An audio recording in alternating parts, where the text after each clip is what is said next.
ओम शांति।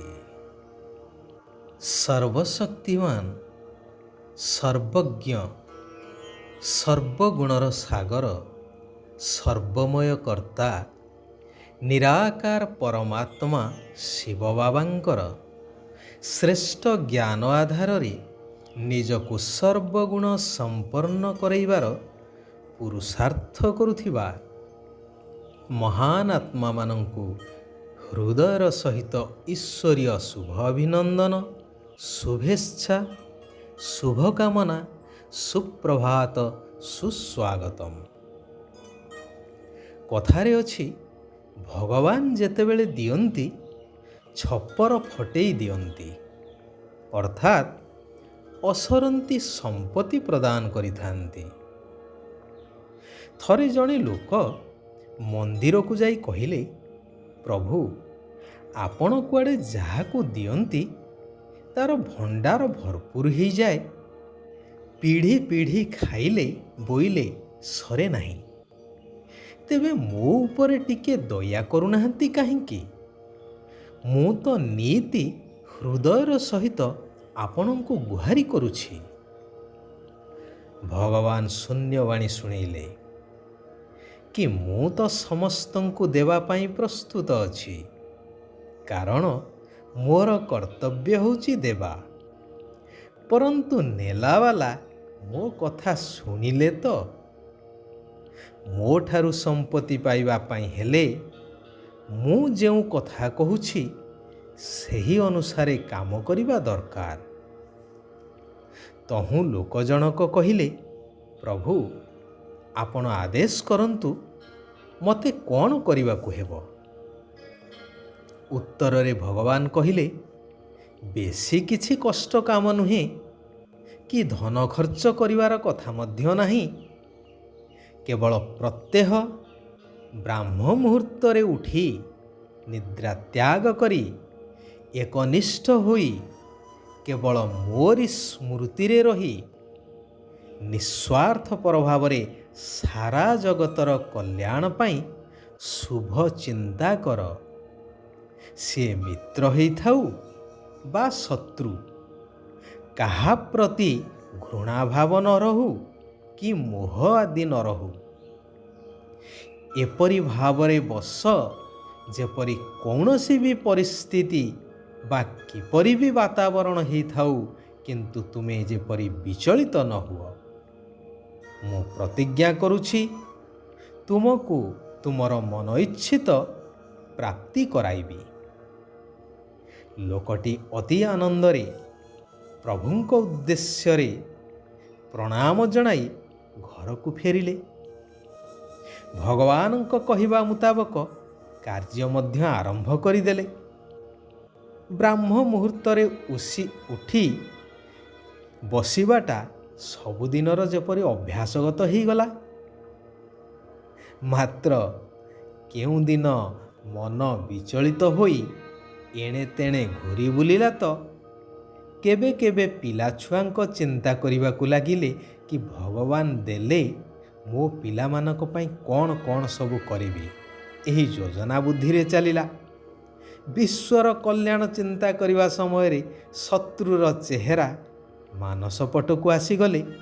न चाही मध्य अजाणतरे केते समय पर्यंत सेही व्यक्ति प्रति ओलटा सीधा व्यर्थ चिंता चलिला, ताहा मध्य जଣା पड़िला नहीं। आउ केबे केबे चिंता आसिला कि मु तो एते दिन हेला उठुछि, भगवानंक कहिबा मुताबक करुछि, किंतु काहीं किछि पाइबार तो सूचना किछि मिलु नाही। अर्थात बुद्धि संशय हेई गला। एही परी किछि दिन बीतीगला परे दिने पुनश्च लोक जनक मंदिर को जाई भगवान को अभिमान भरा कंठरे कहि चलिले। किछि न मिलिबार मध्य अभियोग कले। तेणु भगवान कहिले, वत्स मो प्रतिज्ञा अटल, परंतु तुमे तो मो कहिबा मुताबक कार्य करिनाह। ମନବୁଦ୍ଧିକୁ ଏକାଗ୍ର କରିନାହଁ, ନାମକୁ ମାତ୍ର ଉଠି ବସିଛ। ଅର୍ଥାତ୍ ତୁମର ବୁଦ୍ଧି ରୂପକ ଝୁଲାମୁଣିଟି କଣା, ସେଥିରେ ଧନ ରହିବ କିପରି? କାହାଣୀଟି କହିବାର ତାତ୍ପର୍ଯ୍ୟ, ବର୍ତ୍ତମାନ ଭଗବାନ କହୁଛନ୍ତି, ହେ ମୋର ଆତ୍ମିକ ସନ୍ତାନଗଣ, ତୁମ ସମସ୍ତ ଆତ୍ମାମାନଙ୍କର ମୁଁ ହେଉଛି ଏକମାତ୍ର ସ୍ୱାମୀ। ତୁମେ ଡାକୁଛ ନା, ହେ ପରମାତ୍ମା ସ୍ୱାମୀ? ତେଣୁ ତୁମେମାନେ କେବଳ ମୋ ସ୍ମୃତିରେ ରୁହ, ମୋତେ ମନେ ପକାଇ ଚାଲ, ତେବେ ତୁମର ଆୟୁଷ ମଧ୍ୟ ବୃଦ୍ଧି ପାଇବ। ଯୋଗ ଏବଂ ଏହି ଈଶ୍ୱରୀୟ ପାଠପଢ଼ା ଦ୍ୱାରା ହିଁ ତୁମେ ଭବିଷ୍ୟ ଦୈବୀ ଦୁନିଆ ଅର୍ଥାତ୍ ସତ୍ୟ ଯୁଗରେ ଉଚ୍ଚ ପଦର ଅଧିକାରକୁ ପ୍ରାପ୍ତ କରିପାରିବ। ଭାରତକୁ ଶତପ୍ରଧାନ ସ୍ୱର୍ଗ କରିବାର ସେବା କରିବା ମଧ୍ୟ ଦରକାର। ସେଥିପାଇଁ ମୁଁ ମଧ୍ୟ ତୁମଠାରୁ ଗୋଟିଏ ସହଯୋଗର ଆଶା କରୁଛି, ପବିତ୍ର ରହିବାର। ତେଣୁ ପ୍ରତିଜ୍ଞା କର, ଆମେ କାମ ବିକାରକୁ ଜିତିବୁ ନିଶ୍ଚୟ, ପବିତ୍ର ରହିବୁ ନିଶ୍ଚୟ।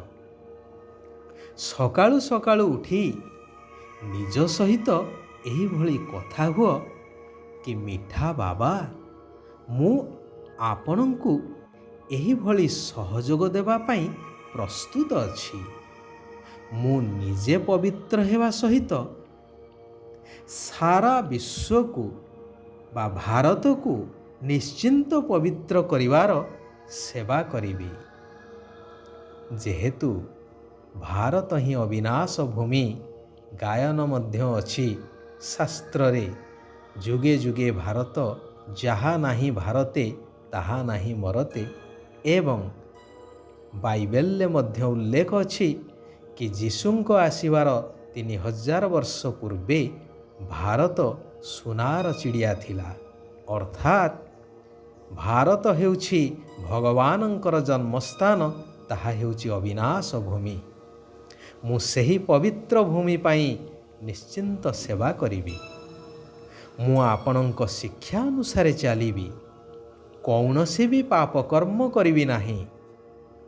ବାବା, ଏହା ଆପଣଙ୍କର ହିଁ ଚମତ୍କାରିତା, ଯାହାକି ସ୍ୱପ୍ନରେ ମଧ୍ୟ ନଥିଲା ଯେ ମୁଁ କେବେ ସତ୍ୟଯୁଗୀ ସ୍ୱର୍ଗରାଜ୍ୟର ମାଲିକ ହେବି। ଆପଣ ମୋତେ କ'ଣରୁ କ'ଣ କରିଦେଉଛନ୍ତି ବାବା। ବାଃ ବାବା ବାଃ, ଏହିପରି କଥା ହେବା ଆବଶ୍ୟକ। ପ୍ରାପ୍ତିକୁ ସମ୍ମୁଖରେ ରଖି ନିରାକାର ଶିବ ପିତାଙ୍କୁ ନିରନ୍ତର ମନେ ପକାଇବାର ଅଛି। ଶିବ ବାବା କହୁଛନ୍ତି, ମହାବୀର ହୋଇ ପ୍ରତ୍ୟେକ ସମସ୍ୟାର ସମାଧାନ କରୁଥିବା, ସର୍ବଦା ନିର୍ଭୟ ଏବଂ ବିଜୟୀ ହୁଅ।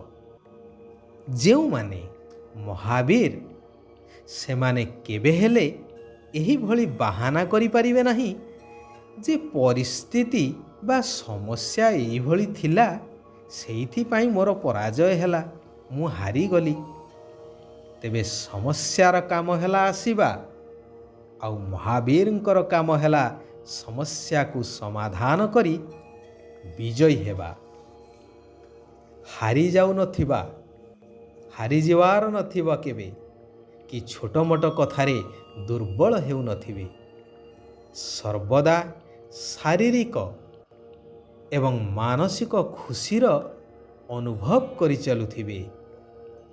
କେବେ ଉଦାସ ହେବେ ନାହିଁ, କି ଦୁଃଖର ଲହଡ଼ି ସେମାନଙ୍କ ପାଖକୁ ସ୍ୱପ୍ନରେ ସୁଦ୍ଧା ଆସିପାରିବ ନାହିଁ।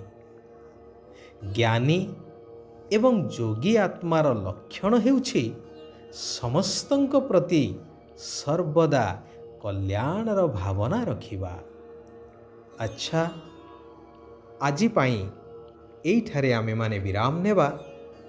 ଆସନ୍ତାକାଲି ପୁନଶ୍ଚ ଆମେମାନେ ସେହି କଲ୍ୟାଣକାରୀ ପରମ ପ୍ରିୟ ପରମାତ୍ମାଙ୍କର ଆଉ କିଛି କଲ୍ୟାଣକାରୀ ମହାବାକ୍ୟକୁ ଶ୍ରବଣ କରିବା, ଆଲୋଚନା କରିବା, ନିଜ ଜୀବନରେ ଧାରଣ କରି ନିଜକୁ ପରିବର୍ତ୍ତନ କରିବା ସହିତ ସାରା ବିଶ୍ୱକୁ ମଧ୍ୟ ପରିବର୍ତ୍ତନ କରିବାର ମହାନ କାର୍ଯ୍ୟ କରିଚାଲିବା, ସାରା ବିଶ୍ୱର କଲ୍ୟାଣ କରିଚାଲିବା।